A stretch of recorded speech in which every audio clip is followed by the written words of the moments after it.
In this video, we're going to cover the Chapter 3 grader. There are two steps, and they're going to make two videos for these. The first video that you're looking at right now is for step 20, and then I'll create a second video that will cover step 21, just to make sure that it fits within the 15 minutes.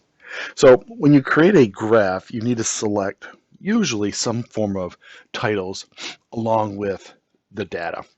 These selections, titles, and data need to be in the same direction and consist of the same number of cells.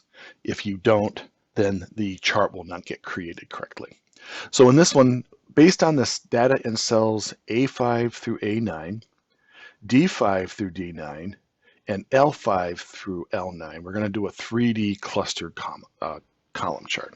So we're going to select A5 through A9, and since these cells are not next to each other, they're not contiguous, they're non-contiguous, we're going to hold down the control key as we choose D5 through D9.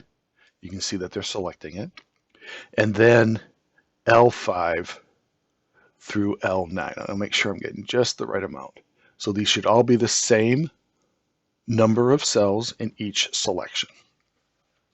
Then if you click on the Insert tab, we want to use a column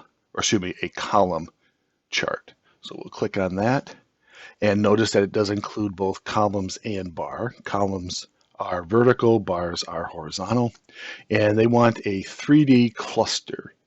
And if you just hover over it, it'll tell you what these are going to do. So we want the first one, which is a 3D clustered column. So we'll click on that, and I'm just going to move it, make it a little bigger. So this is basically this part of the step. So the next one is apply the chart style 3. Instead of having to work through all the various settings, you can just choose a style. And in the chart design tab, we have the styles, and you want to choose this one. You'll see that it has a name on it. So that gives you kind of a background color and changes the font. So the title, it doesn't know what the title is going to be. We want it to be past versus anticipated guess results. So we'll just highlight this, and then we'll type in past versus VS period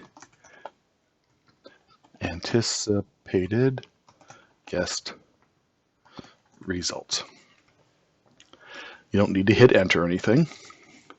So we'll just click the chart.